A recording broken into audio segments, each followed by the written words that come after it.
Donc on voulait sélectionner, on va prendre 5 minutes avant que les intervenants parlent. On insiste sur ça. On va prendre 5 minutes pour écouter en fait voilà, vos intentions de venue. Et du coup, on va demander, on va alterner une femme et un homme dans les prises de parole, parce que ça a du sens beaucoup dans notre festival. C'est parti, on prend 5 minutes pour ça. On demande à 5 personnes de prendre 1 minute au maximum pour indiquer pourquoi vous êtes là. Commençons donc par une femme. Est-ce qu'il y a une femme qui voudrait prendre tout de suite la parole pour nous expliquer pourquoi elle est là? Voilà, super, merci beaucoup. Alors, il faut faire très très rapidement, en 1 minute, en une phrase. Voilà, exactement. Pourquoi vous êtes là? Merci. Ma question, c'est comment est-ce qu'on va pouvoir continuer de vivre sur ce territoire dans 10, 20, 30, 40 ans? Voilà. Quand vous dites territoire, vous parlez de Arles en fait, hein, du territoire. Très bien. Une question, merci beaucoup. Une question donc posée par un homme, peut-être par ici. Voilà, par ici. Oui, bonjour, j'ai milité pendant une quinzaine d'années à Genève dans le groupe écosocialiste et je suis très intéressé de voir comment on peut collectivement ici organiser la résilience dans une perspective écosocialiste. Merci beaucoup. D'ailleurs, j'en profite, l'écosocialisme, c'est une notion que Corinne Morel-Darleux a vraiment fait prégnante en France. Voilà. Une question donc, un autre commentaire de la part d'une femme, cette fois-ci, comme on alterne. Encore une autre personne, peut-être? Madame? Oui, je vous en prie. Alors, pour le bord de mer, il y avait trop de vent. Pour le marché, il est fini. Et puis autrement, ce qui m'intéresse, c'est cette résilience en ville et la gentrification et qu'est-ce qu'on fait avec ce développement des villes comme elles sont actuellement. Ouais. Merci beaucoup. Le monsieur qui était à côté de la dame. Moi, je veux bien mettre les pieds dans un plat, de dire est-ce que la résilience, c'est ça qu'on a vraiment envie de vivre? Et moi, je suis un militant de la décroissance et je voulais savoir quelle distance il y a entre la résilience et la décroissance.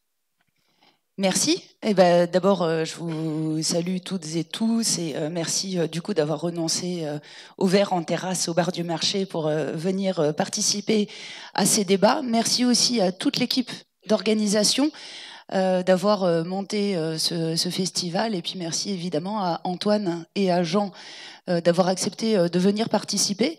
C'est intéressant d'avoir Antoine et Jean, que j'invite d'ailleurs à prendre place, parce que en fait, ils sont tous les deux porteurs de regards à la fois singuliers et très complémentaires.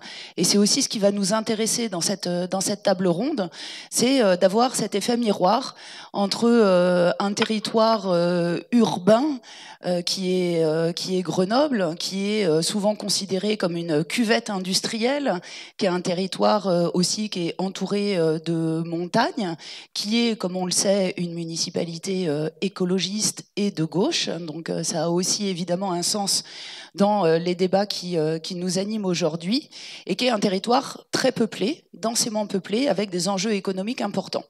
Et puis d'avoir l'effet miroir justement avec Jean, avec la Tour du Valat et la Camargue, et Arles également, mais notamment cette zone humide qu'est la Camargue, qui à l'inverse représente des enjeux plus environnementaux qu'économiques, qui n'est pas très densément peuplé, qui n'est pas un territoire de montagne, mais plutôt un territoire de littoral.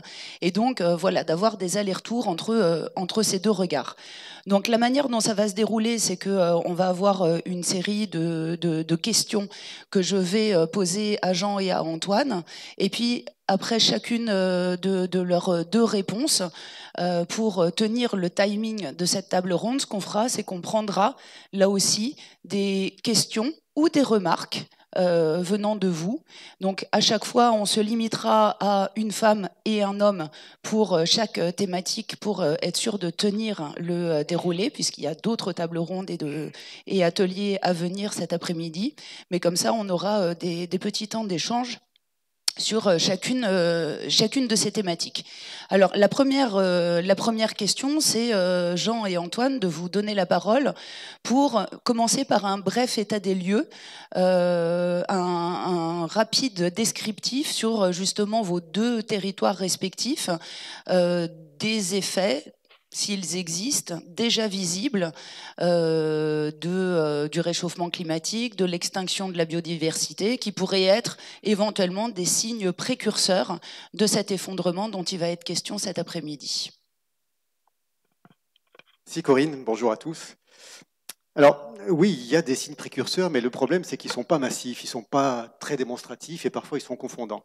Alors nous on fait de l'écologie de terrain, donc on fait des choses, on mesure, on regarde et après on essaye d'en tirer des éléments et de pouvoir alimenter la connaissance, l'action, la politique publique. Ce qu'on voit, si on regarde le thermomètre d'abord, c'est que oui, ça se réchauffe, ça c'est factuel. On a pris 1,5 degré dans les températures moyennes annuelles en 65 ans, à peu près le double de la moyenne mondiale. Donc on est dans un point chaud du changement climatique et du réchauffement climatique, ça se mesure. La hausse du niveau marin aussi, alors là c'est pas localement mais à l'échelle globale, mais on suit la même tendance. On voit que alors qu'au XXe siècle c'était 2 mm par an environ de hausse du niveau marin en moyenne, maintenant on est à quasiment 5 mm. Alors 5 mm c'est rien, ça se voit pas et c'est ça le problème, c'est qu'aujourd'hui sur le terrain, bon, on ne le voit pas, on ne le mesure pas. Enfin, visiblement, moi, individu, vous, est-ce que la plage a changé? On n'y va plus parce qu'on vient là, mais voilà, ça ne change pas de façon très visible. Biodiversité, pareil, on voit que le Kidam, on voit que maintenant on a des grandes espèces, on a des ibis qui se baladent dans les rizières en quantité, on a des grandes aigrettes, on a des grues qui viennent là par milliers en hiver, qui n'existaient pas il y a encore 20 ans, on dit super. Mais dans le même temps, ce qui ne se voit pas, mais ce qu'on peut mesurer quand on y fait attention, c'est que la biodiversité ordinaire, et notamment celle liée au milieu agricole, est en train de s'effondrer dans une indifférence générale parce qu'on ne le mesure pas et on ne le vit pas dans notre ressenti quotidien. Donc voilà, des facteurs confondants, des facteurs plein de signes précurseurs, mais rien qui soit très mobilisateur, rien qui nous dise attention, ça change et ça va faire mal. Pourtant, ça change et ça va faire mal, mais on ne le voit pas de façon aussi forte sur le terrain. Bonsoir, bonjour à toutes et à tous. Je suis Antoine Bach, je suis conseiller municipal à la ville de Grenoble, en charge du centre-ville. Je suis également conseiller métropolitain, donc à Grenoble-Alpes Métropole. Je tiens à remercier tout de suite, tu l'as dit Corinne, mais l'Arlésienne, l'Odyssée et la librairie Les Grandes Largeurs pour l'initiative de ce campus sauvage. Je crois que c'est une première et pour l'instant, de ce que j'en ai vu, c'est une grande réussite. Donc merci à toutes et tous d'y participer. Merci pour votre engagement, les deux messieurs du fond. À Grenoble, c'est une ville qui n'est pas marquée spécialement par les inondations, bien qu'elle ait une histoire qui a été forgée dans les inondations, par les crues de l'Isère, notamment, qui ravageaient la ville, et aussi par les crues torrentielles du Drac, qui faisaient un reflux dans l'Isère et qui baignait toute cette cuvette, tu l'as dit Corinne. Rappelons que Grenoble, tout le monde le sait évidemment, il y a 3 massifs tout autour, c'est le Vercors, la Belledonne et la Chartreuse, donc ça forme c'est une vallée glaciaire. Et donc elle a été marquée dans toute son histoire par des phénomènes très fréquents et dévastateurs d'inondations. Mais depuis l'endiguement de l'Isère et avec les barrages qu'il y a eu sur le Drac, cette histoire d'inondation est plutôt une histoire passée, même si elle reste dans la mémoire de la ville, on en voit encore les stigmates. Et aujourd'hui, s'il n'y a plus vraiment de risque d'inondation, il est quand même néanmoins envisagé du point de vue des risques technologiques. C'est-à-dire que, effectivement, on l'a dit, c'est une ville, en tout cas une agglomération qui a un grand passé industriel, mais il y a encore beaucoup d'industries dedans, et notamment une usine Céveso au Pont de Claix. Bref, et en cas d'inondation, ce serait effectivement très problématique. Comment on peut mesurer aujourd'hui les impacts du dérèglement climatique, de l'effondrement de la biodiversité peut-être on en reparlera après, la déplétion des ressources et l'explosion des inégalités sociales. Ce qu'on peut voir dans le bassin grenoblois, c'est qu'au niveau il faut savoir que nous, on est à plus 2 degrés sur les dernières décennies d'augmentation de la température moyenne. Dans les Alpes, le dérèglement climatique va 2 fois plus vite par rapport à la moyenne nationale. Et donc, les effets les plus spectaculaires, ça va être la fonte des glaciers, la fonte accélérée des glaciers. Sur une décennie, on en mesure, on a des photos qui sont absolument saisissantes. Donc, c'est plus des phénomènes qui prennent 200 ans, c'est des phénomènes qui prennent 10 ans. Donc, de mémoire d'hommes et de femmes, on peut le voir et l'appréhender. On voit aussi, de façon aussi spectaculaire, l'effondrement littéral, gravitaire, des pans entiers de montagnes qui s'effondrent parce que le pergélisol des montagnes fond et ne tient plus la structure.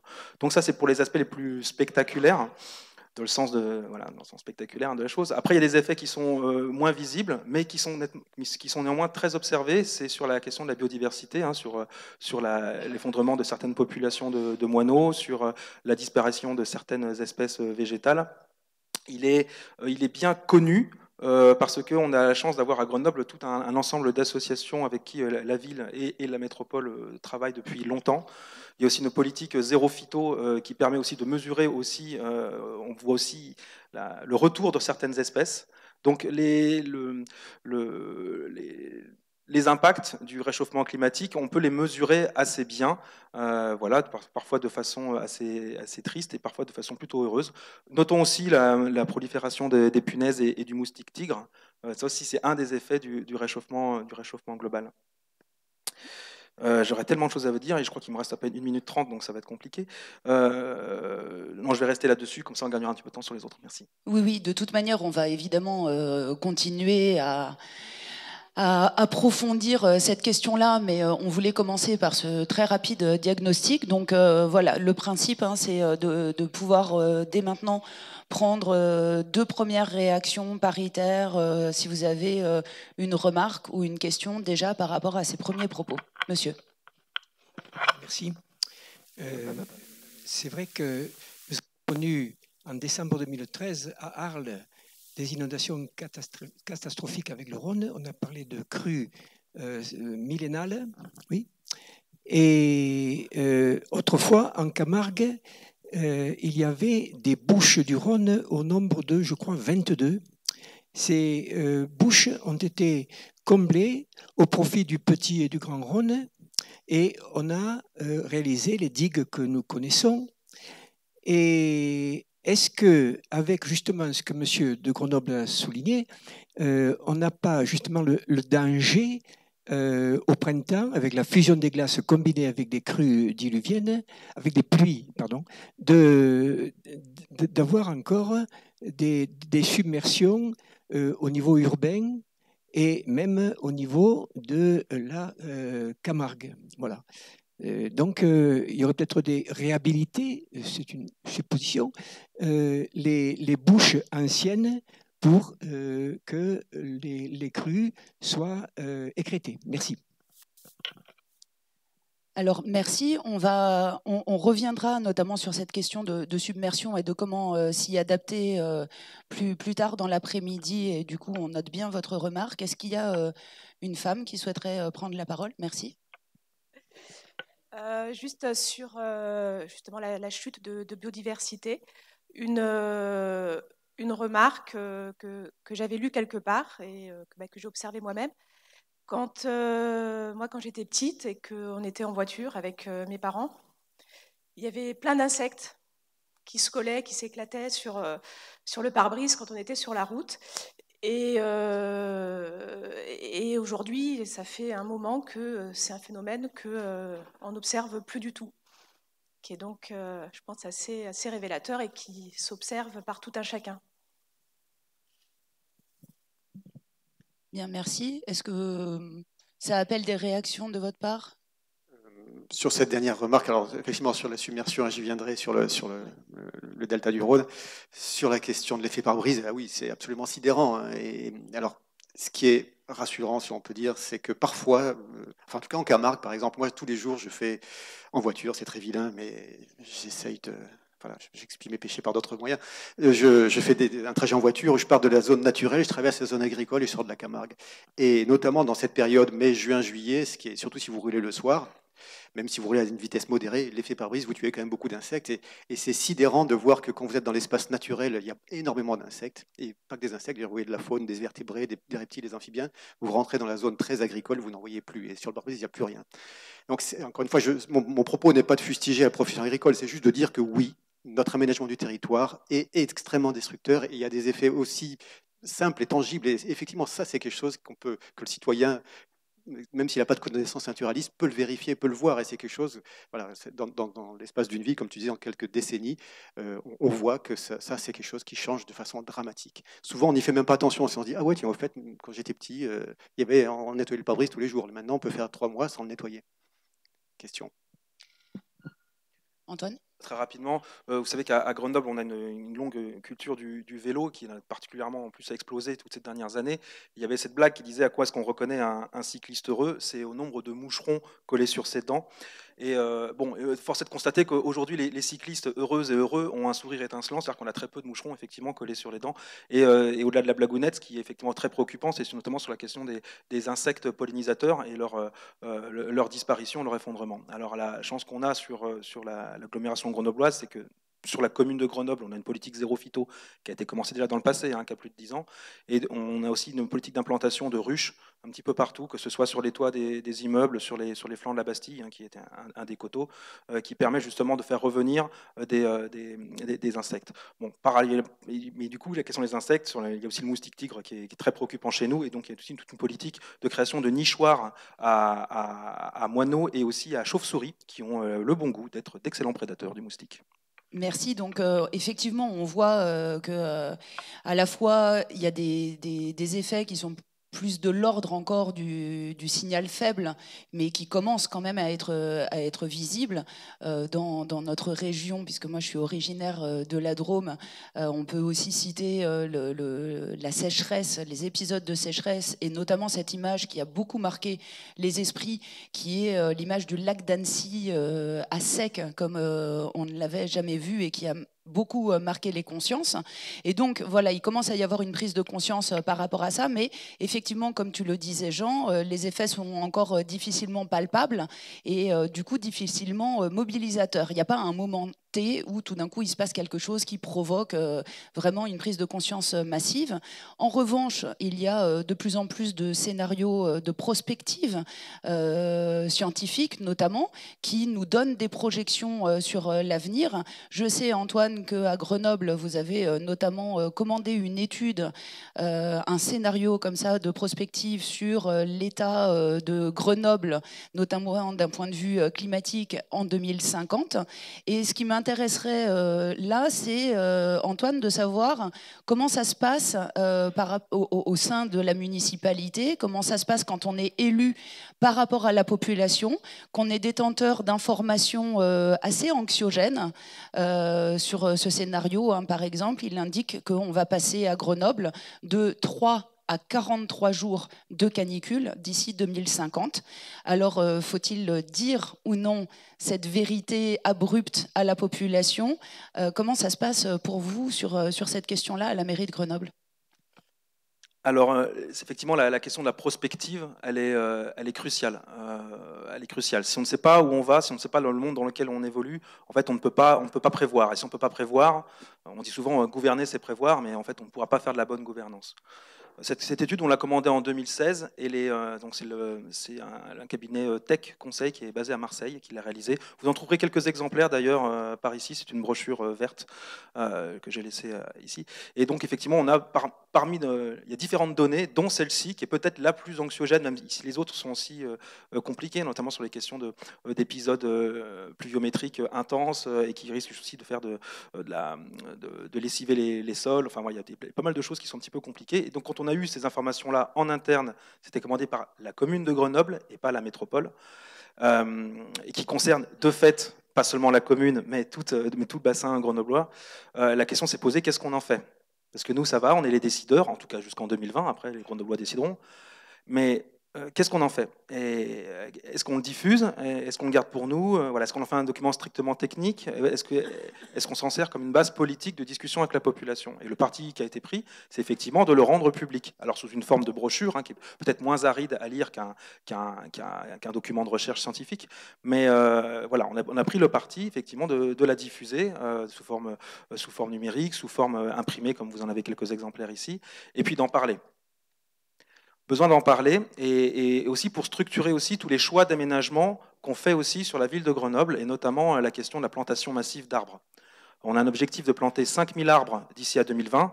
Là, on est à 4500 et des bananes, donc on va le tenir, et de planter 15 000 arbres d'ici à 2030. Et ça, parce que souvent l'objection qui était faite, c'est oui, mais vous avez planté des arbres, du coup c'est bien gentil tout ça, les écolos, gna gna gna, mais pendant ce temps-là, où est-ce que je garde ma voiture, patati patata. Mais quand vous mettez, si c'est pour de vrai, on peut avoir ce genre d'arguments aussi, mais qui sont légitimes, que je peux comprendre, parce que pour les personnes qui sont dans une logique de continuité, effectivement, on peut se poser la question.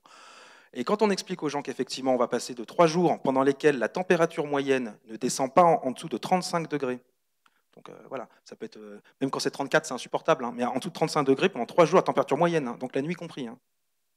Voilà.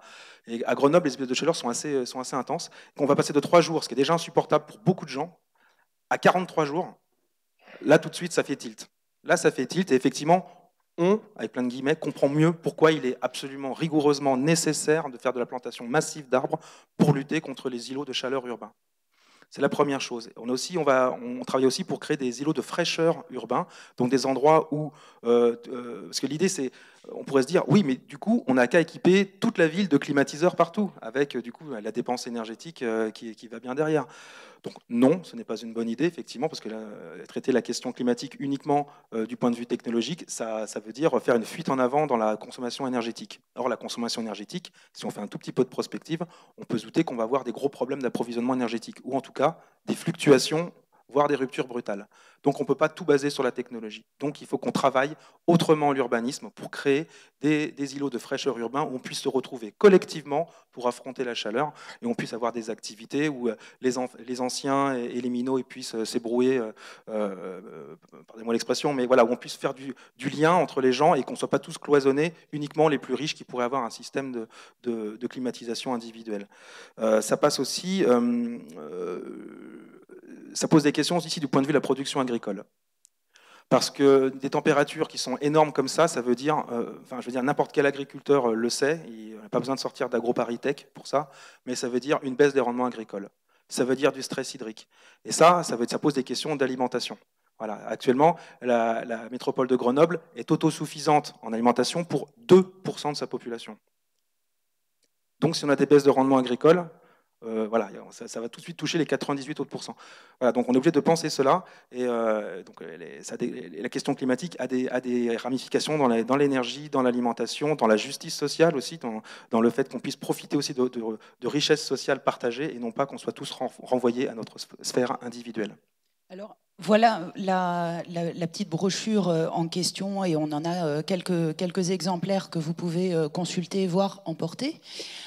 Juste avant de poser la même question à Jean, Antoine, est-ce que justement le fait de rendre public ces éléments, est-ce que c'est quelque chose qui a fait débat entre vous et est-ce que ça a déjà provoqué des réactions mesurables du côté du grand public, on va dire ? Alors ça fait débat entre nous, surtout, enfin je me souviens pas, j'ai peut-être la mémoire sélective, hein, qu'il y a eu un débat disant ah non, faut surtout pas le dire. Je crois que personne parmi nous l'a dit. Par contre, beaucoup ont dit attention, faut faire attention, il faut pas qu'on provoque de la panique, il faut pas, voilà, il faut qu'on rende ça aussi, je dirais pas désirable, mais acceptable, voilà. Bon. Comment transformer des données anxiogènes en scénario acceptable? C'est tout l'enjeu du politique, justement. Ce n'est pas qu'une question technique. Hein, sinon, on n'aura pas besoin de politique. On y aura juste des chercheurs, on fera une technocratie. Et si on ne fait pas n'importe quoi, ça pourrait bien se passer. Pas du tout. On a besoin de transformer ça en récit. D'où cette brochure, qui est une première brochure. En fait, notre engagement, c'est une version toute première. L'idée, c'est d'en faire régulièrement, soit tous les ans ou tous les 2 ans, réactualiser, enrichi aussi sur les moyens d'action qui peuvent être mis en place. Voilà. Et donc, notre débat en interne, ça a été de comment la rendre accessible. Voilà. Et l'idée aussi, c'est de la diffuser aussi suffisamment amplement, et notamment à chaque fois qu'on a des débats avec la population sur de l'aménagement de l'espace public, sur toute la question urbaine, et ben, quand on pose ça effectivement dans le débat, ça provoque des réactions qui sont mesurables, où effectivement, parfois même des gens qui nous disent mais vous ne plantez pas assez d'arbres, allez-y plus vite, allez-y plus fort. Bon, j'aime beaucoup ce genre d'être un petit peu poussé comme ça, mais voilà, effectivement, là nos concitoyens saisissent bien l'urgence à agir et du coup c'est une acceptabilité sociale qui est plus forte. Alors c'est effectivement une des questions qui se pose sur ces questions d'effondrement, c'est de savoir comment est-ce qu'on fait pour sortir du registre de la peur et en tout cas d'en faire un moteur vers l'action. Alors Jean, pour le coup, j'ai pu regarder quelques-unes de tes présentations. Généralement, tu y vas de manière assez cash sur le côté factuel et pour le coup assez anxiogène des risques qui couve aujourd'hui sur la Camargue. Donc même question, est-ce que tu t'es posé cette question de savoir jusqu'où tu allais dans tes présentations en termes d'alerte, et quel type de réaction est-ce que ça provoque dans les gens que tu rencontres? Alors, sur la façon de poser les choses, je ne me suis pas beaucoup posé la question parce qu'en fait, donc, on est un organisme scientifique et l'idée, c'est d'exposer des faits scientifiques avérés et puis des projections qui sont sur des bases scientifiques, des modèles qui sont... Alors, bien sûr, c'est de la modélisation, ne pas confondre ce qui est avéré et ce qui est prédit. Mais voilà, en étant honnête sur ce qu'on présente, c'est juste dire voilà, ce qui sont des faits et ce qui sont des projections validées.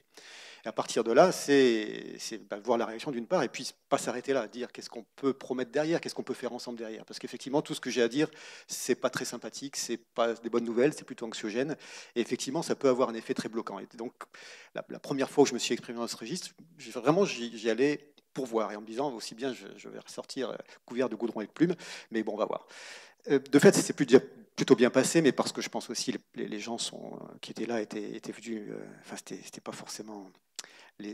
Enfin, c'est des gens qui se posaient des questions, qui voulaient aller de l'avant. Mais ce qu'il faut bien comprendre, c'est le contexte. D'abord, la Camargue, comme monsieur l'a dit, c'est un milieu extrêmement mouvant, extrêmement mobile. Hein. Depuis que la Camargue est Camargue, ça vient à peu près 10 000 ans. Ça n'arrête pas de bouger. Et en même temps, cette mobilité et cette interface et cette mix de terre, d'eau douce, d'eau de mer, c'est une usine à produire de la vie. Et c'est extraordinaire en termes de biodiversité. Et cette biodiversité, c'est autant de ressources pour les hommes.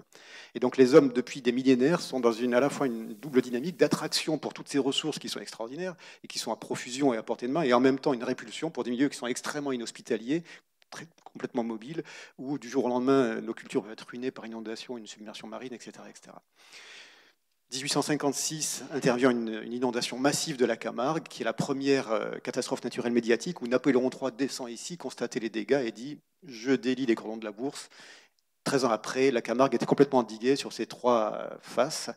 Les deux Rhônes étaient endigués. Voilà. Et à partir de là, ça a été la mise en valeur de la Camargue. Et on a commencé une vie qui a été vécue par la plupart des Camarguais comme très positive, qui était effectivement s'affranchir de toutes ces contraintes qui rendaient les choses compliquées. On avait à nouveau tout sous la main et plus les contraintes. Grandiose, super. Sauf que alors l'idée, bien sûr, c'était de dire on va transformer ces zones humides qui sont effectivement pleines de moustiques. C'était pas les tigres à l'époque, mais il y en a toujours plein d'autres. Et en zones productives, donc on a ce qu'on appelait la mise en valeur, c'est-à-dire on détruit des zones humides pour mettre de l'agriculture plus ou moins intensive à la place. Et depuis 150 ans, on vit dans cette illusion de la stabilité, dans une parenthèse, mais dont on voit aujourd'hui vraiment les limites. On est au bout du bout du bout.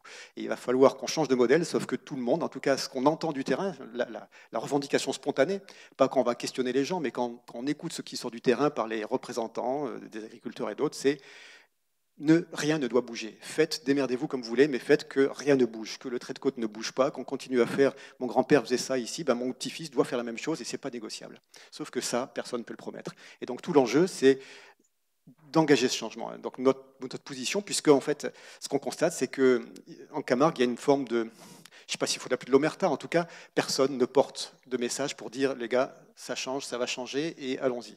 Donc on a dit on va y aller, hein, on a donné l'opportunité de parler, on a dit voilà, sur une base scientifique, donnons des faits et voyons où ça nous mène. Et effectivement, les projections sont inquiétantes. La Camargue, de fait, doit disparaître dans les décennies, siècles qui viennent, je ne sais pas. En tout cas, la hausse du niveau marin telle qu'elle est prédite est telle que voilà, le GIEC en 2014 disait entre 23 cm si on est très vertueux sur nos politiques climatiques, jusqu'à 1 mètre si on ne l'est pas. On voit qu'on ne l'est pas du tout. Et aujourd'hui, on a des publications scientifiques qui sortent tous les jours qui suggèrent qu'on est plutôt vers les 2 mètres à 2,50 m d'ici la fin de ce siècle et que ça sera plus 2 à 4 mètres par siècle dans les siècles qui suivent. Donc on est sur un paquebot là, qui est lancé. Donc quand on sait que la Camargue, c'est 70% à moins d'1 mètre d'altitude, on voit où ça nous mène. Donc voilà, que des mauvaises nouvelles à porter, mais au-delà des mauvaises nouvelles, c'est dire oui, ça va changer, mais il y a une histoire incroyable à inventer ensemble. L'histoire de l'adaptation et de la résilience, où on a tous les éléments ici, et notamment historiques. C'est que jusqu'en 1856, les hommes ont investi ce territoire, vivaient sur ce territoire, mais justement dans une culture de cette résilience. Ils vivaient avec les inondations, avec les submersions marines, et ils ont su s'adapter par leur habitat, par leur culture, par leur mode de faire. Alors certes, ce n'était pas aussi intensif que c'est aujourd'hui, mais en tout cas, voilà, cette culture de la résilience, elle était complètement intrinsèque, elle était extrêmement forte. On l'a perdue depuis 5 générations, depuis 150 ans. À nous d'en inventer une autre, ça ne sera pas la même que celle de 1800, mais on a tous les moyens pour à condition d'avoir une part de renoncement, parce que bien sûr, on va laisser partir à la mer une partie du territoire. Mais pour peu qu'on s'organise et pour peu qu'on soit solidaire, deux choses qu'on a un peu perdues en Camargue depuis quelques décennies, on a tous les outils pour inventer une histoire qui soit une histoire désirable, avec son côté de renoncement, son côté de perte, mais un vrai désir et quelque chose qui peut faire envie. Et c'est ça tout l'enjeu. Et cette culture de la résilience que tu évoques, elle va de pair effectivement avec ce qu'on connaît aussi en montagne, une forme de culture du risque et de l'acceptation des risques, hein, qui est peut-être quelque chose qui est en train de se perdre de manière plus générale dans la société. Alors, on va revenir, hein, sur les mesures à prendre justement et sur les idées que vous avez en termes de politique, d'anticipation, d'adaptation à ces changements. Mais avant ça, je voudrais qu'on reprenne un petit peu le pouls de la salle et qu'on reprenne deux interventions paritaires, peut-être en réaction déjà à tout ce qui vient d'être dit par Jean et Antoine. Et on commence par... on en part une femme alors, allez-y. Non, c'était juste pour demander si à Grenoble, vous faites aussi des immeubles végétalisés pour justement essayer d'arranger les choses, en plus des arbres que tout le monde voudrait qu'il y ait beaucoup d'arbres, mais les immeubles végétalisés, est-ce que vous pensez que c'est une bonne chose?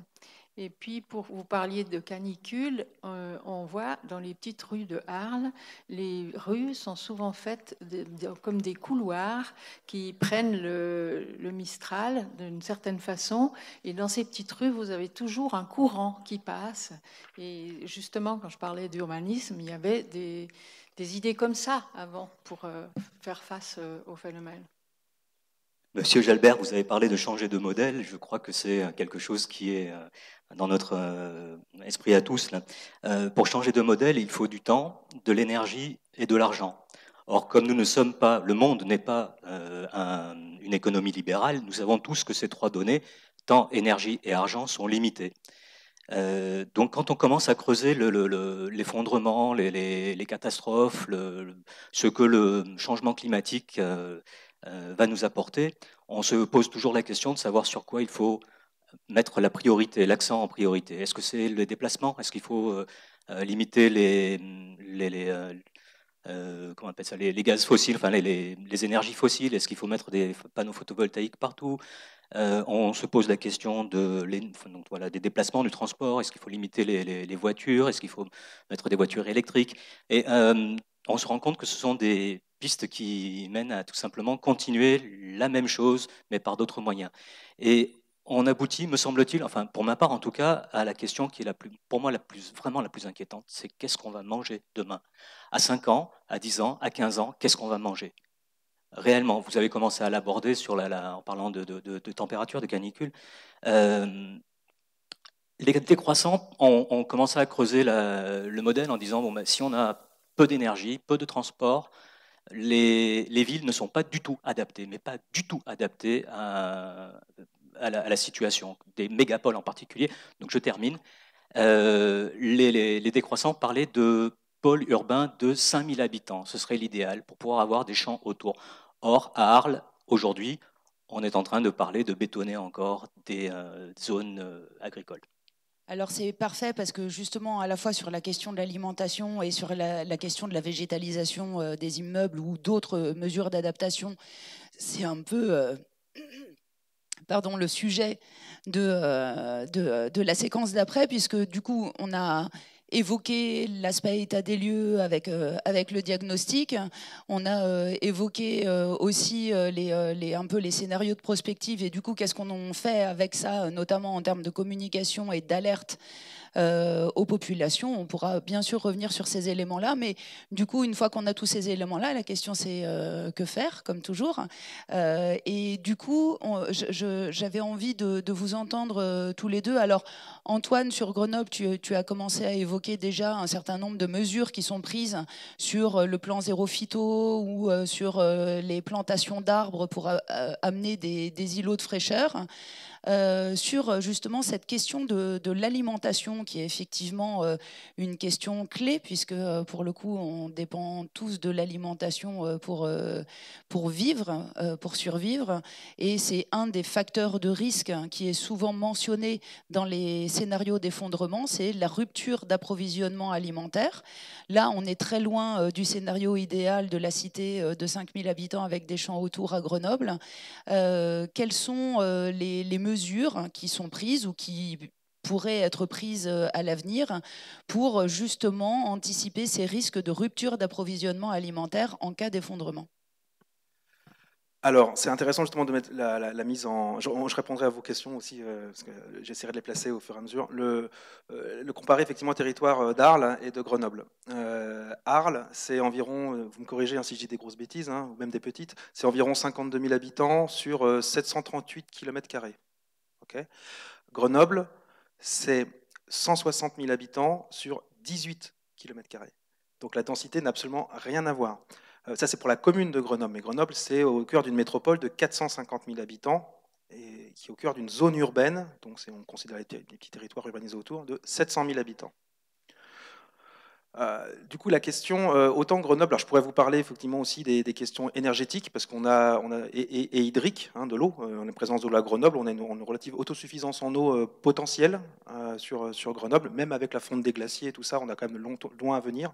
Par contre, on sera cerné de territoire en sécheresse, donc ce sera compliqué. Il faut savoir que le nord de l'Isère, il y a quelques communes là qui sont entrées en vigilance sécheresse. Donc là, en avril 2019, on est déjà en vigilance sécheresse dans le nord de l'Isère. Voilà. Donc, peut-on être heureux avec beaucoup d'eau au milieu d'un océan, d'un désert? Je ne sais pas. Je pense que il faudra effectivement organiser l'accueil aussi des populations et des premiers réfugiés climatiques, probablement des Arlésiens et Arlésiennes. C'est pour de vrai. Voilà, c'est bien, on en rit encore, c'est très bien, mais effectivement, il faudra effectivement planifier l'évacuation des populations et leur accueil derrière dans des territoires accueillants, parce que si on n'organise pas l'accueil, bon. Je laisse votre imaginaire faire le reste. Donc, sur la question hydrique, c'est une chose. Sur la question énergétique, on a cette possibilité d'avoir, même en contexte dégradé. Alors, il faudrait définir ce que c'est qu'un effondrement. On ne l'a pas encore fait jusque-là. Effondrement catabolique, effondrement catastrophique. Bref, là il aura fallu qu'on prépare une autre conférence de 2 heures en amont de celle-ci. Mais si vous êtes ici, peut-être que vous en avez déjà une idée. Mais en tout cas, pour les stress énergétiques, on pourrait arriver sur tout le bassin grenoblois à une autosuffisance de 10%. C'est-à-dire que si on réduit de 90%, si on applique une décroissance choisie ou subie, peu importe, mais de 90%, on peut tenir 10% des besoins énergétiques, ce qui est plutôt chouette quand même, en utilisant la force gravitaire grâce à l'hydroélectricité. Ça, c'est si on arrive à mettre en place une microcentrale qu'on aimerait bien faire, mais il y a des débats avec les préfectures, ils préfèrent qu'on mette l'argent dans des dispositifs antiterroristes plutôt que dans l'aménagement de microcentrales qui permettent du coup de faire une alimentation. C'est un peu technique, mais on a cette possibilité de le faire. Par contre, sur la question alimentaire, là, effectivement, on a un vrai souci. C'est-à-dire qu'on est obligé de coopérer du coup avec tous les territoires avoisinants. Vous les connaissez tous par cœur, vous avez tous la géographie grenobloise bien en tête, évidemment. Non, je rigole. Donc il y a le Trièves, il y a la Chartreuse, il y a le Vercors qui produisent, et on a tout le Nord-Isère. Mais et c'est pour ça qu'on a mis en place, on travaille depuis 2 ans, notamment à l'initiative d'ailleurs d'un collectif citoyen. Il y a un collectif pour l'autonomie alimentaire qui est venu tarabuster ces élus, ils ont bien fait de le faire. Et donc les élus ont bien tarabusté les autres élus. Et on est en train de mettre en place un plan alimentaire territorial. Donc, qui sera déposé en juillet 2019, donc là c'est très bientôt, et qui permet de travailler en coopération de créer des filières locales de production, d'aide aux agriculteurs, d'organiser la distribution, d'organiser la transformation, le stockage de la nourriture. Voilà, c'est en train d'être fait, et c'est sous l'impulsion d'un collectif citoyen. Donc évidemment, il y a la part du politique, il y a la part du technique, et il y a surtout la part des citoyens, parce que s'il n'y a pas la part des citoyens, eh bien, en fait, tout cela ne fonctionnera pas.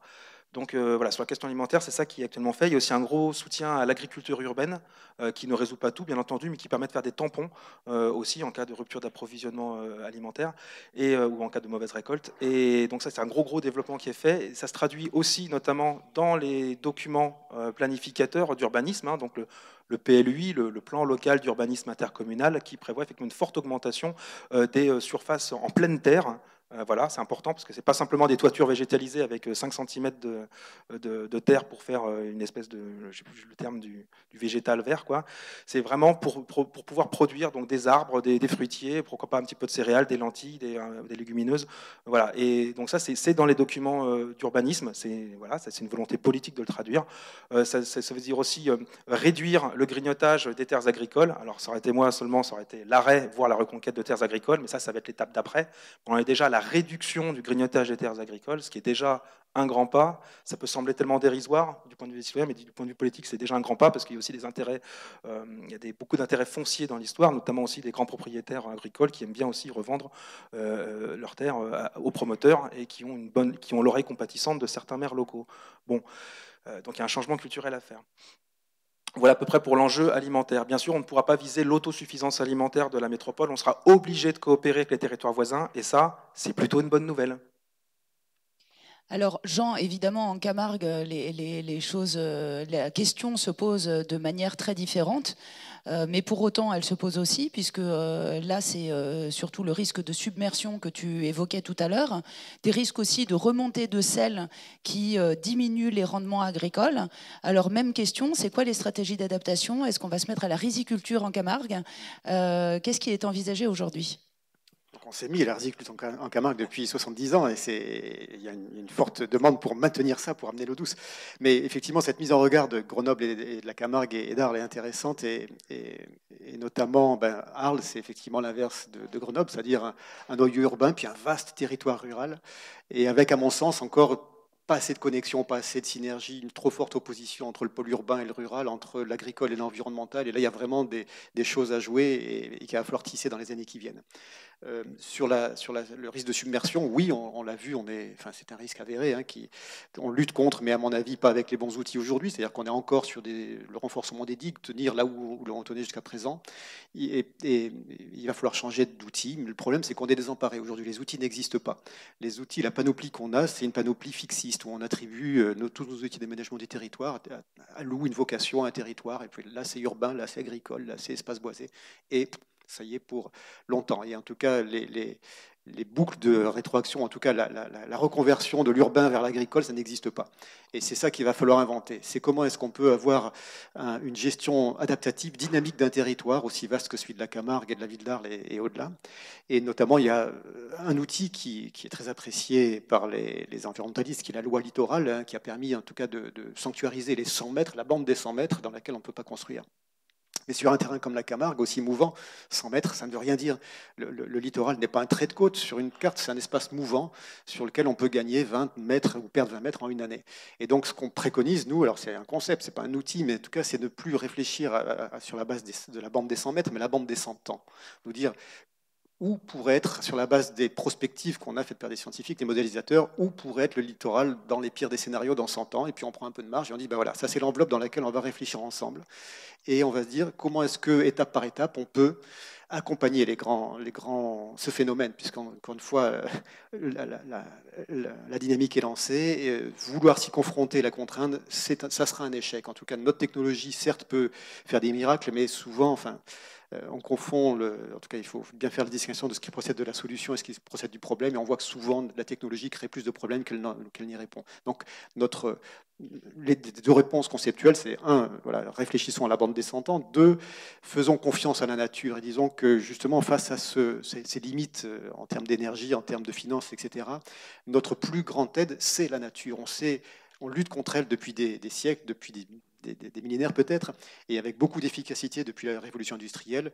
Apprenons l'inverse. Faisons confiance à la nature, accompagnons ces grands mouvements, et c'est ce qu'on appelle les solutions fondées sur la nature, c'est-à-dire les écosystèmes eux-mêmes, les écosystèmes littoraux notamment, sont les meilleurs remparts pour dissiper l'énergie des vagues, pour dissiper l'énergie des tempêtes. Eh bien, plutôt que de mettre des digues en dur, dont on voit que les effets, soit sur la digue elle-même, avec un déchaussement de la digue et un affaissement de cette digue, soit en aval de la dérive littorale, avec des incisions très fortes, eh bien, laissons, pour peu qu'on soit capable de rendre un espace de liberté au Rhône ou à la mer, eh bien, cet espace de liberté, ça va être un espace de construction d'écosystèmes par la nature elle-même qui seront les meilleurs remparts de demain. Mais tout ça, bien sûr, ça vaut qu'un temps. C'est-à-dire qu'il va falloir dire, voilà, pour le moment, on dit on tient là, on fait une digue, et tout ça, tout ce qui est en aval, on le laisse dirigé par la mer, on accompagne, on essaye d'optimiser ce rôle d'amortisseur climatique de la nature. Et puis le jour où on ne tiendra plus, il faudra prévoir reculer encore de quelques kilomètres. Et c'est ça l'idée, c'est qu'on dans cette bande descendant, on réfléchisse à comment est-ce qu'on peut, étape par étape, reculer, mais en favorisant les cycles naturels et avoir une réponse des écosystèmes qui marche. Et on est en train de mener une expérience au sud de la Camargue, sur d'anciens terrains saliniers qui ont été cédés au Conservatoire du littoral, sur plus de 6000 hectares, où justement on est en reconquête et on voit qu'au niveau naturaliste, biodiversité, c'est extraordinaire, ça va très vite. Et on est en train de reconstituer des écosystèmes, notamment dunaires. Tout ce sable qui partait au large et qui partait à l'ouest, il est en train de rentrer dans des étangs. Alors c'est dommage parce qu'on compte des belles lagunes, mais ce sable, ce gros tas de sable informe aujourd'hui, c'est les dunes de demain qui seront les remparts qui vont nous aider à faire face aux tempêtes de demain et d'après-demain. Voilà, donc c'est tout ça qu'il va falloir apprendre, faire confiance à la nature, se baser sur elle, se réapproprier ça plutôt que lutter contre elle, accompagner ces grands mouvements-là et construire de nouveaux outils dans une perspective longue, notamment dans cette bande des 100 ans. Antoine voulait rajouter un mot. Ce que vous disiez tout à l'heure, monsieur, sur des scénarios arithmétiques effectivement, de décroissance, pour que ce soit optimal, il faudrait qu'on ait des communes de 5000 habitants. La métropole de Grenoble, c'est 450 000 habitants, donc il faudrait qu'on crée 90 communes de 5000 habitants. À Arles, alors déjà la question c'est on les met où? Et du coup, si on veut lutter contre le grignotage des terres agricoles, si on anthropise, le milieu est déjà très anthropisé, mais si on construit partout où il y a des terres agricoles, ça va poser un souci. À Arles, il y a 50 000 habitants, donc si on déconstruit Arles, il faudrait qu'on crée une dizaine de communes de 5000 habitants. Du coup, on les met où et dans quelles conditions, voilà. Donc du coup, la question de la taille, c'est une moyenne, bien sûr, mais ou plutôt on peut peut-être penser en termes de quartiers autosuffisants, des choses comme ça. Mais les villes ne sont pas forcément les zones les moins résilientes. Je sais qu'il y a nombre de débats là sur la question, c'est est-ce que les villes ou les campagnes sont les plus résilientes? J'ai envie de dire, ça dépend. Parce que sur la question énergétique, typiquement, les villes, elles sont beaucoup plus efficaces. Il y a beaucoup moins de déperdition possible en termes d'énergie. Sur la question des réseaux d'assainissement, alors sur l'énergie, je parle aussi du chauffage. À Grenoble, qui est le deuxième réseau de chauffage urbain après Paris, beaucoup de chauffage est en sous-sol, donc dans des gros tubes avec de l'eau chaude, avec une grosse chaufferie centrale, et tout ça, c'est centralisé. Donc en termes de dépenses énergétiques par habitant, pour le chauffage, elle est extrêmement faible. Si on fait la même chose en campagne, ça va être terrible. Donc voilà, donc il n'y a pas forcément d'opposition très ferme entre les villes et les campagnes. Et je crois qu'il y a plutôt une optimisation, une articulation et du coup une nécessité de coopération et d'entraide entre les villes et les campagnes. Voilà. Est-ce qu'on a des réactions dans la salle, questions ou remarques, compléments, si possible de personnes qui n'ont pas encore pris la parole? Voilà, moi c'était pour revenir sur le transport. Donc, pour savoir dans votre métropole comment vous êtes organisé entre toutes les villes, parce que donc dans la région des Bouches-du-Rhône, donc notamment, on dépend d'un département qui ne s'est jamais occupé, par exemple, du transport entre Arles, la zone industrielle de Fos, Martigues, Port-de-Bouc, voilà. Et donc il y a des gens qui se plaignent qu'il y a énormément de voitures par ici, ce qui contribue au réchauffement climatique, mais il n'y a strictement aucun transport en commun. Il n'y a pas un bus ni le matin ni le soir, voilà. Donc je pense que là il faudrait vraiment, c'est un gros problème, le problème des transports, voilà. Ce festival, tout ce qu'il y a dedans et ce que vous venez de dire, monsieur, quant à redonner de la liberté à la nature, un peu comme redonner de la liberté aux femmes. Voilà, je fais un parallèle là-dessus et juste une petite remarque pour dire que je suis originaire de Grenoble et je témoigne qu'effectivement sur Beldon, moi quand j'étais petite, il y avait des glaces éternelles, enfin moi j'appelais ça comme ça, et aujourd'hui c'est tout gris en été et ça me fait mal. Voilà. Et j'en profite pour faire un petit teaser pour la deuxième table ronde de ce cycle sur les questions de résilience et d'effondrement, puisqu'on aura Vincent Mignereau et Virginie Maris, et qu'on abordera la question justement de l'amnésie environnementale et de notre capacité à avoir des souvenirs qui remontent à l'enfance, voire encore avant, et la manière dont ça influe justement sur notre perception de ces changements dans l'environnement. Donc, monsieur, vous souhaitiez reprendre la parole. Oui, et sans vouloir abuser. Oui, je reprends sur la question qui a été soulevée par un intervenant sur le temps, l'énergie et l'argent. Je reprends sur la question de l'argent. quand on voit que pour Notre-Dame de Paris, on a récolté 1 milliard d'euros en très peu de temps, quand on voit que Total, par exemple, a donné 100 millions d'euros, excusez-moi, voilà. Eh bien, et quand on pense qu'avec l'évasion fiscale, on compte 1000 milliards par an pour l'Union européenne et 100 milliards pour la France, eh bien, je crois qu'on pourrait quand même régler cette question de l'argent. Il y a de l'argent. Seulement, il y a la volonté politique. Et je pense qu'effectivement, on peut se réjouir de voir les jeunes qui font chaque vendredi une manifestation pour justement sauver la planète. Les scientifiques s'égosillent à tirer la sonnette d'alarme. Il y a eu des reportages d'ailleurs à la télé sur la fusion des glaces au niveau des pôles, vous voyez, et les politiques s'obstinent à maintenir un comportement économique qui est tout de même, disons-le, catastrophique pour l'ensemble des populations. Et si justement il y a des réactions massives comme celles qu'on voit par exemple pour les jeunes, et ça c'est prometteur pour l'avenir, et nous sommes dans l'urgence, et bien là nous avancerons. Merci. Alors, merci beaucoup justement sur cette question de l'argent et du financement et des choix politiques d'affectation des ressources sur ces questions écologiques ou non. On en parlera à la fin de cette table ronde. Du coup, je vous redonne la parole sur notamment la question des transports, qui est une question qu'on n'a pas encore abordée. Oui, parce qu'on a parlé d'énergie, on a parlé d'alimentation, biodiversité. La question des mobilités, elle est aussi tout à fait cruciale. Particulièrement où on vit aujourd'hui en France, en tout cas, peut-être ce que moi j'appelle peut-être improprement le premier conflit social de l'Anthropocène en France, c'est-à-dire un conflit qui est issu d'un mode de développement périurbain, toujours plus loin, basé sur la mobilité individuelle, thermique, en l'occurrence l'automobile, et qui du coup, à la première perturbation dans les cours de l'énergie, se retrouve effectivement avec des millions de gens qui se retrouvent le bec dans l'eau, qui était déjà extrêmement précarisé par un système libéral, ultralibéral, même néolibéral, et qui se retrouve du coup, c'est un conflit social, mais qui est à la conjonction d'un modèle de développement et qui n'est pas durable. Voilà, pour que je parle d'un conflit social de l'Anthropocène. La question des transports, effectivement, elle est cruciale. À Grenoble, on a la chance d'avoir eu quelques personnes et puis beaucoup de citoyens qui ont été assez visionnaires à l'époque, à la fin des années 70 et début des années 80, avec les premières piétonisations de centre-ville, avec le développement du tramway, c'est-à-dire le retour du tramway. Il y en avait eu un il y a très longtemps auparavant, puis après on a tout démonté, on a fait des grandes avenues pour les automobiles, on a fait des autoroutes qui traversaient la ville et tout ça.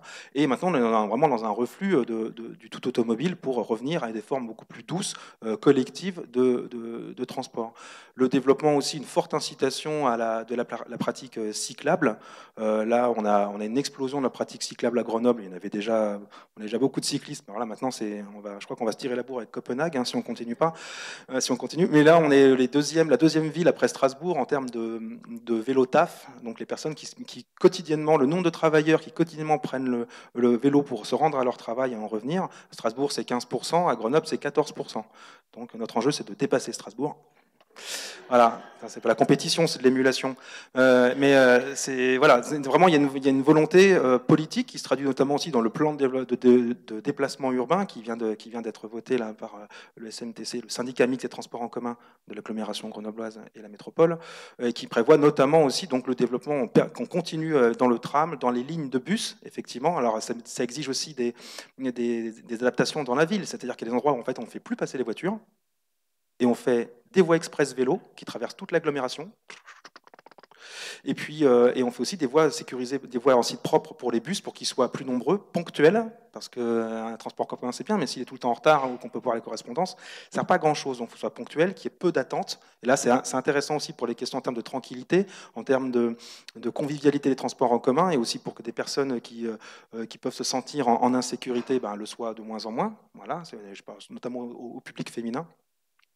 Et voilà. Donc, et aussi le développement, qu'on veut faire aussi du transport par câble, mais de point à point au plat, c'est-à-dire pas forcément pour aller vers les stations de ski. Hein. Non, mais c'est d'un point de la vallée à. Donc c'est une vallée avec 2 rivières qui traversent. Donc c'est plutôt que de faire des ponts, du dur, du béton, faire passer des trams dessus, il vaut mieux faire un transport par câble.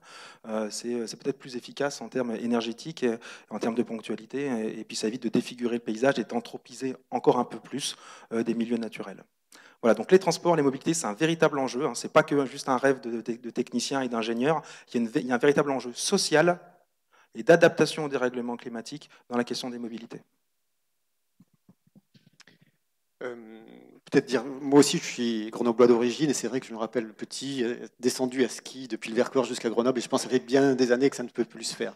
Mais bon, alors désolé, je romps avec la règle, mais plutôt que de répondre à une question, juste, je n'ai pas abordé les questions de l'agriculture en Camargue. C'est vrai que c'est une question clé, effectivement, avec la remontée du sel ou le changement climatique. Et on voit que les choses bougent et dans les signaux comme ça qu'on ne sait pas trop comment interpréter. Mais par exemple, en 2017, on a eu 0 pluie jusqu'en décembre. On n'avait jamais vu ça, à tel point qu'il a fallu alimenter la ville de Sainte-Marie en eau potable parce qu'il n'arrivait plus à potabiliser l'eau du Rhône qui était salée. Le sel remontait 25 km dans le Rhône. En 2011, c'était dans le Grand Rhône où, en fait, à cette époque-là, alors que normalement c'est le pic de crue puisqu'on a la fonte des neiges alpines, eh bien cette année-là, on a eu un hiver très sec, peu de neige, pas de fonte, et au mois de mai, on était au niveau du mois d'août. Et donc là, pareil, le sel est remonté très loin dans le Rhône, jusqu'à 27 km dans le Grand Rhône. Et nous, par exemple, on a fait du riz cette année-là, on a grillé notre riz parce qu'on a pompé de l'eau salée. Donc on n'a pas récolté 1 gramme de riz. Et ça, c'est des choses... Alors, et la réaction à ça, c'est dire, c'est un scandale, il faut absolument qu'on ait de l'eau douce dans le sud de la Camargue. Ok, peut-être. La première question à se poser, c'est est-il raisonnable de faire du riz partout dans la Camargue, y compris dans le sud, où en fait on a fait du riz dans les années 60, au moment où il y a eu un plan de relance risicole, où on a mis du riz dans des terres où il était agronomiquement impropre, ou irraisonnable en tout cas, déraisonnable de faire du riz. On a fait du riz et maintenant on dit... subventionnez-nous pour qu'on continue à faire du riz qui ne produit rien, dont les rendements sont minables.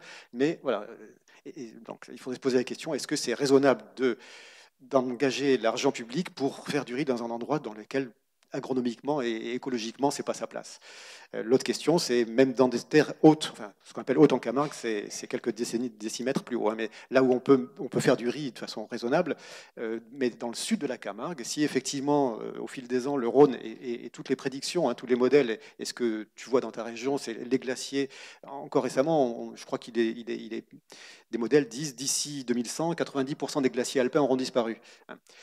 Et donc toute cette alimentation du Rhône, qui est encore un fleuve puissant, qui a notamment un débit estival important du fait de la fonte des glaces et de la neige, eh bien on prévoit que le débit du Rhône en été sera beaucoup plus bas.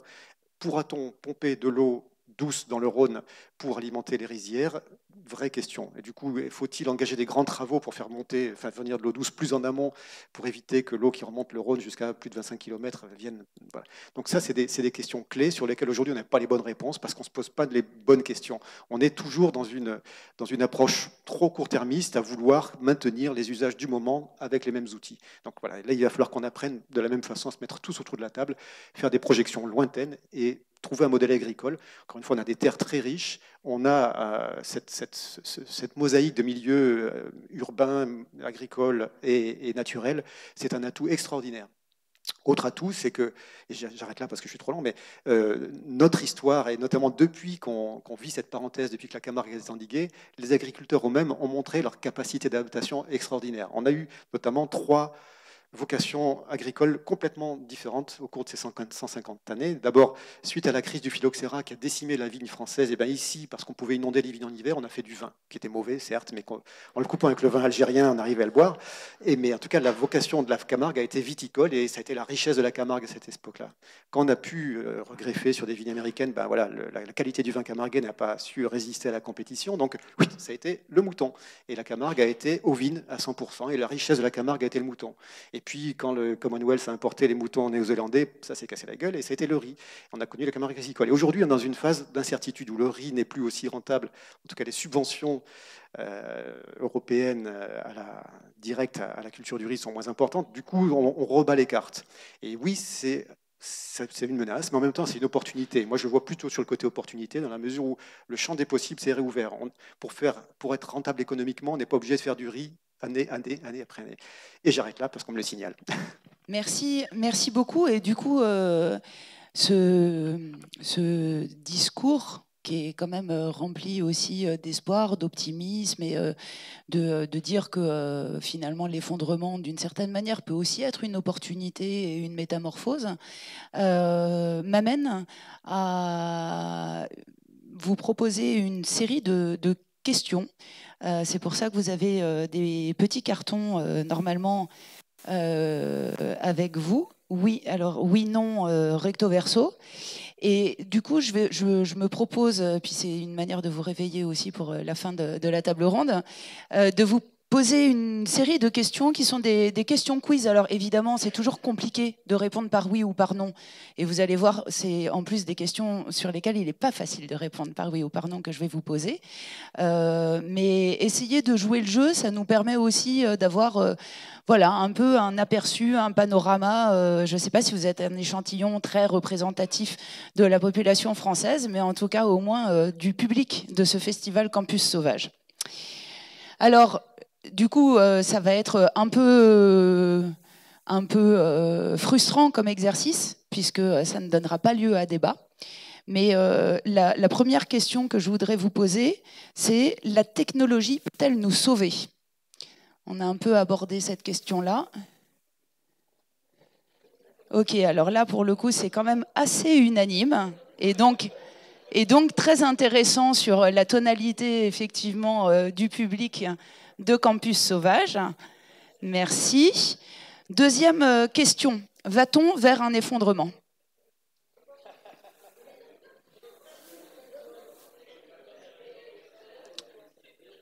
C'est assez majoritairement, voire très majoritairement positif. Là aussi, on a une certaine homogénéité quand même dans le public. Troisième question, l'effondrement peut-il être une chance ? Alors là, vous m'épatez, vous répondez super vite. Hein.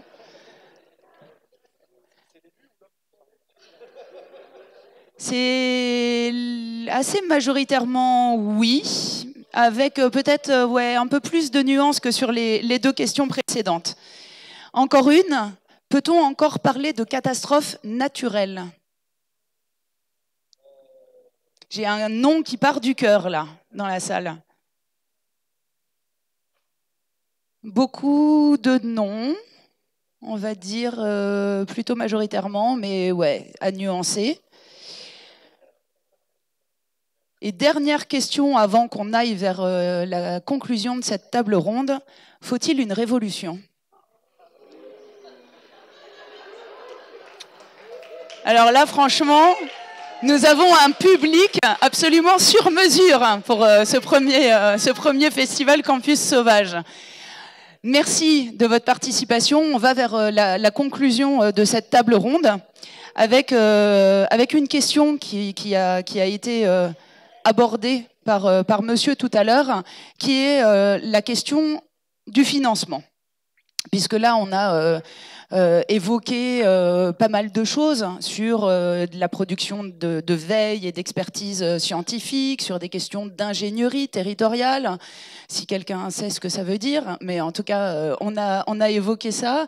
On a parlé d'infrastructures, de renforcement de digues, on a parlé de politique de relocalisation ou de conversion économique. Évidemment, tout ça a un prix, tout ça coûte de l'argent.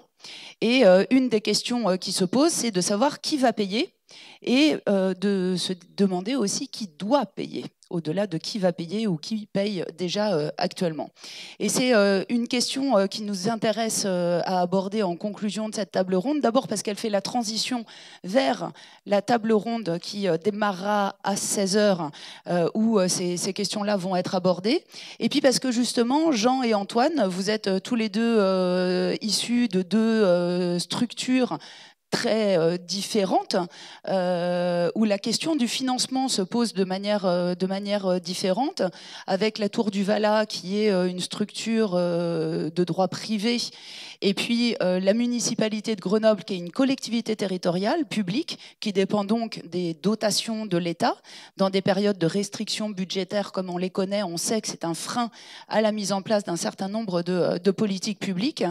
Et du coup, tout ça pose la question de savoir concrètement si on doit avoir recours au financement privé, de quelle manière, direct ou indirect. C'est-à-dire, on parlait d'évasion fiscale tout à l'heure, il y a plein de manières d'aller chercher l'argent des grandes entreprises, des grandes multinationales, des Total, Vinci, etc., par le biais de la fiscalité.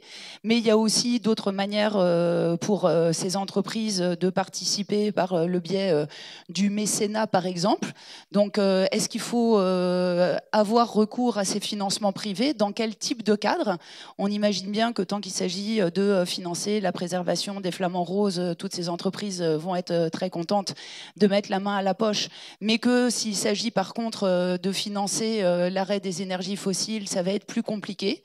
Donc, rapidement, parce que ça va être développé dans la prochaine table ronde, si vous avez voilà, des remarques par rapport à cette question, notamment de la difficulté d'utilisation de l'argent public et de son affectation en fait, sur ses priorités aujourd'hui environnementales, à la fois sur les questions de climat, de biodiversité et toutes les questions qu'on a abordées aujourd'hui. Très clairement, ça pose la question de l'organisation territoriale et la façon dont les richesses, en tout cas les moyens, sont mis à disposition des différents acteurs à toutes les strates. Moi, je suis un élu municipal et métropolitain, donc je raisonne du point de vue de l'élu local. Je suis pas un député, je suis pas un sénateur, mais c'est pas dans l'agenda. Ça peut arriver à des gens très bien de devenir, y compris conseillers régionaux, hein, tout à fait. Question qui va payer, qui doit payer. Actuellement, on venait effectivement dans une phase extrêmement compliquée. Il faut savoir que les collectivités territoriales, les collectivités locales, elles ont une certaine autonomie seulement depuis très peu de temps, depuis le début des années 80, avec les premières lois de décentralisation en 1982. Et on observe aujourd'hui, depuis les années 2010, une espèce de recentralisation. C'est-à-dire qu'en fait, l'âge d'or des collectivités territoriales aura duré 30 ans. Là, on est actuellement dans une phase d'austérité extrêmement forte, qui répond à des injonctions ordolibérales. C'est une volonté politique qui est pensée essentiellement au niveau de l'Europe et qui est garantie par des traités européens. Voilà, après, c'est un autre débat qu'on pourrait éventuellement avoir, mais ce n'est pas le lieu aujourd'hui. Mais ça a des conséquences très concrètes dans les collectivités locales, dans la rationalisation des équipements tels que les hôpitaux, les maternités, que ce soit les finances des collectivités locales avec toute la baisse des dotations de l'État qui ont eu des conséquences absolument terribles, notamment pour les collectivités qui n'avaient pas de réserve financière ou qui étaient déjà extrêmement tendues ou qui avaient un endettement extrêmement fort par habitant. C'est notamment le cas de Grenoble, où effectivement il a fallu s'adapter dans la douleur. Voilà. Ça, je pourrais en parler pendant des heures, mais on n'aura pas le temps. Mais voilà, ça pose la question, du coup, comment est-ce qu'on peut faire face à des enjeux qui sont extrêmement cruciaux, qui sont vitaux, tels que l'adaptation au dérèglement climatique, à la déplétion des ressources, notamment énergétiques, à l'effondrement de la biodiversité ou l'explosion des inégalités sociales. Là, effectivement, les collectivités se retrouvent de toute façon en première ligne. Alors, tout dépend, voilà, du point de vue citoyen, nous sommes en première ligne, et du point de vue des politiques pensées d'en haut, on est le dernier maillon de la chaîne. Voilà, très juste. Voilà, c'est une très bonne réaction. Effectivement, d'où la complexité pour les élus locaux, dont vous serez probablement les prochains, parce que les citoyens d'aujourd'hui sont les élus locaux de demain. C'est pas une espèce à part, les élus locaux. Ça peut être des vrais citoyens du monde du dehors.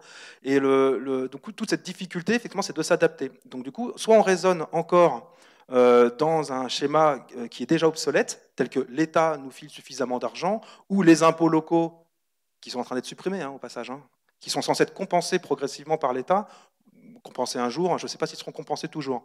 Voilà, en tout cas l'espoir fait vivre, mais il faut éviter de se nourrir d'illusions. Comment est-ce qu'on fait du coup, nous en termes de collectivité, pour agir au quotidien pour les habitants qui nous ont élus et à qui on doit répondre concrètement sur la place du marché, au conseil municipal, partout. Et alors qu'on n'a plus forcément les moyens, même plus du tout les moyens d'assumer, les compétences obligatoires, deux, tout ce qui va nous, pardonnez-moi l'expression, nous péter à la gueule. La gestion des réseaux d'assainissement, la question énergétique, l'approvisionnement et la distribution alimentaire, c'est important. Il ne s'agit pas que de produire, il s'agit aussi de distribuer de façon équitable.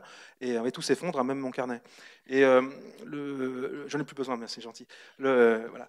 Et du coup, c'est une vraie question. Moi, je n'ai pas de réponse absolue à donner, si ce n'est qu'on a déjà besoin, et on va avoir encore plus besoin de la mobilisation populaire pour ça. Parce qu'on a beau avoir des élus super sympas, concernés, machin, tout ça, s'il n'y a pas la population qui pousse derrière, qui relaie, qui prend l'initiative, et qui parfois déborde aussi les élus locaux, en fait, on ne pourra pas le faire. Mais du coup, la question, elle n'est pas tant financière, même si à un moment, elle se pose dans un champ financier, mais elle se pose aussi surtout en termes de mobilisation citoyenne. Alors, c'est un joli mot comme ça, puis en plus, on est dans une bourse du travail, tout ça, donc voilà, on est sensible à ces questions-là. Mais une fois qu'on a dit ça, on n'a pas tout résolu. Voilà. Mais c'est une injonction effectivement qu'on a à prendre, dont on doit se saisir, parce qu'en fait, la solution, j'en suis persuadé, ne viendra pas d'en haut. Voilà. Idéalement, peut-être, on pourrait penser à une forme d'écosocialisme un peu vertical, où on aurait un État avec des gens chouettes qui font des politiques d'adaptation, de résilience territoriale, et qui injectent les fonds, qui vont confisquer les richesses inutiles ou qui ont été outrageusement produites par-ci et qui les redistribuent ici, qui laissent une certaine autonomie aux collectivités pour mettre en place de la résilience énergétique, de la résilience alimentaire, de la bonne gouvernance et puis des politiques sociales fortes. C'est important, je parle du social, ce n'est pas que par atavisme politique, mais c'est aussi parce que les injustices sociales sont un facteur aggravant de l'effondrement des sociétés. Voilà, c'est très richement documenté, il y a eu plein d'études scientifiques là-dessus, donc voilà, c'est pas juste une lubie, quoi, c'est pas un atavisme, c'est une réalité. Donc comme si on était seulement pragmatique, oui, il faut réduire massivement les inégalités sociales, oui, il faut redistribuer équitablement les richesses. Il n'y a que comme ça qu'on pourra passer les grandes ruptures énergétiques, alimentaires qui se profilent, qu'on commence déjà à vivre, ou biodiversitaires, comme on va le vivre ici, comme ici, effectivement, s'il faut évacuer une bonne partie de la population, effectivement, il va falloir, ou en tout cas l'adapter, je ne sais pas comment, effectivement, ça fait froid dans le dos quand même tout ce que vous dites, Jean. À Grenoble, c'est pas la submersion qui nous menace. Mais qui va payer ? Je suis à peu près sûr que ce ne seront pas ceux qui sont directement ou indirectement responsables de cette hubris énergétique et de consommation du monde. Non, c'est qui va payer, en fait, ça va être nous, le peuple, et il faudra et de toute façon, nous en paierons le prix, probablement, bien plus que ce dont nous sommes directement responsables, mais on ne pourra compter probablement que sur nous-mêmes au niveau des territoires.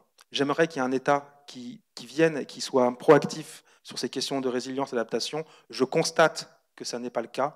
J'en déduis que ce seront les territoires qui devront s'auto-organiser avec leurs petits bras, avec leurs moyens, avec toute leur inventivité, avec toute cette capacité de l'esprit humain, cette espèce extrêmement adaptative, qu'il a déjà prouvé dans le passé, à pouvoir rebondir face au choc. Et en fait, si ce n'est les solutions, en tout cas les réponses ne viendront que de nous-mêmes, dans les territoires. Merci. Jean, un mot ?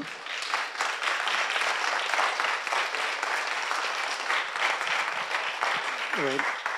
Alors, à la question qui doit payer, moi je poserais plutôt d'abord la question pourra-t-on payer ? Et ma réponse c'est non. Donc on peut finir là, mais juste pour argumenter un tout petit peu, si je prends juste l'exemple de la submersion marine, donc on parle de la Camargue, mais si on dézoome un peu au niveau national puis au niveau mondial, on voit un peu mieux les enjeux. Au niveau national, il y a environ 740 000 hectares et 300 000 bâtiments qui sont à moins d'1 mètre d'altitude. Qui va payer pour ça ? Au niveau mondial, il y a ne serait-ce qu'un chiffre, 136 mégapoles qui vont être submergés dans les décennies qui viennent, New York, Shanghai, Tokyo, Lagos et plein d'autres. Voilà. Qui va payer pour ça ? Et qui aura, privé ou public, la capacité à maintenir l'existant dans une configuration comme ça ? Donc personne. Donc la capacité à payer, non, on n'en a pas, on ne l'aura pas. Donc, alors ça ne veut pas dire qu'il ne faut rien faire et se laisser ennoyer, mais ça veut dire qu'il va falloir faire des priorités. Et pour faire des priorités, encore une fois, désolé de revenir sur mon dada, mais ces solutions fondées sur la nature, c'est zéro, ça coûte rien. Ça coûte juste la décision de lui laisser de la place et de lui laisser jouer sa fonction.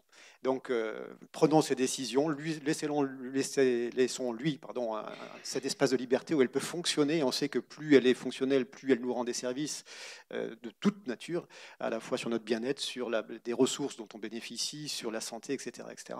Donc voilà, c'est multi-bénéfices pour un coût zéro. Donc la première solution, c'est ça. Là, partout où on peut, c'est pas là où on a envie ou là ça nous fait plaisir, c'est partout où on peut, il faut laisser la place à la nature et jouer à fond les solutions fournies à la nature. Et puis il y a des endroits où il faudra tenir, et là il faudra investir.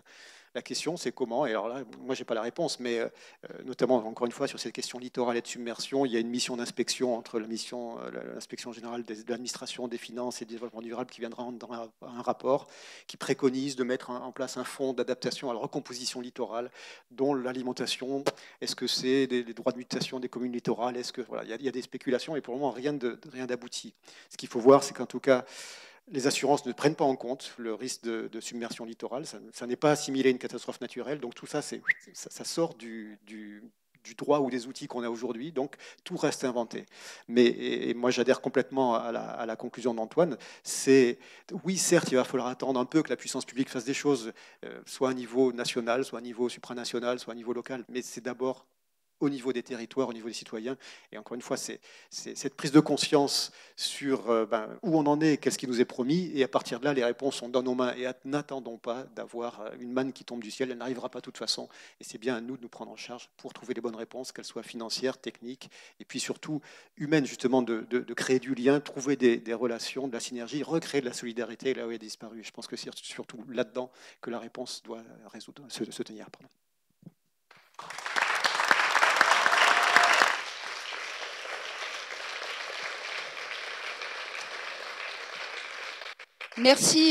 Merci beaucoup pour vos deux interventions. À titre personnel, je retiens notamment cette idée forte de faire confiance à la nature et de se rappeler qu'elle apporte elle-même parfois des solutions qui ne coûtent rien en termes financiers, qui coûtent par contre probablement en termes de changement culturel. Et j'en reviens au début du débat où on a évoqué cette question et cette difficulté justement à enclencher le changement, à faire en sorte qu'il y ait des mobilisations. Mais effectivement, la question du low-tech, de la nature, on a parlé d'arbres aujourd'hui. Voilà, quand on voit les sommes et la disponibilité d'esprit et les neurones qui sont utilisés pour trouver des solutions high-tech de séquestration de carbone, quand on a à disposition un outil tout simple qui s'appelle l'arbre, qui permet à la fois de capturer du carbone, mais aussi de produire des îlots de fraîcheur, des refuges de biodiversité, de nourrir par les arbres fruitiers, par l'agroforesterie, on se dit qu'effectivement, il y a peut-être des ressources qu'on peut aller trouver dans les écosystèmes, plutôt que d'aller chercher des fausses solutions technologiques qui coûtent cher et qui ne suffiront pas et qui, en plus, pour certaines d'entre elles, je crois que ça a été dit, génèrent elles-mêmes de nouvelles difficultés.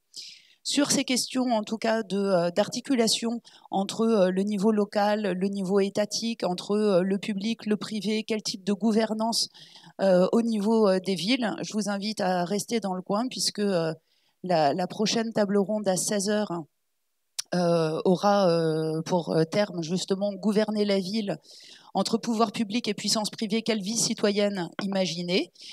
Donc on sera en plein dans ce sujet.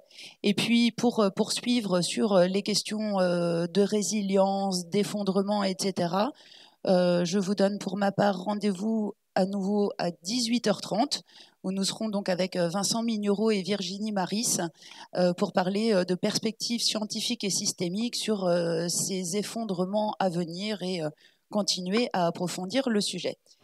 Merci beaucoup.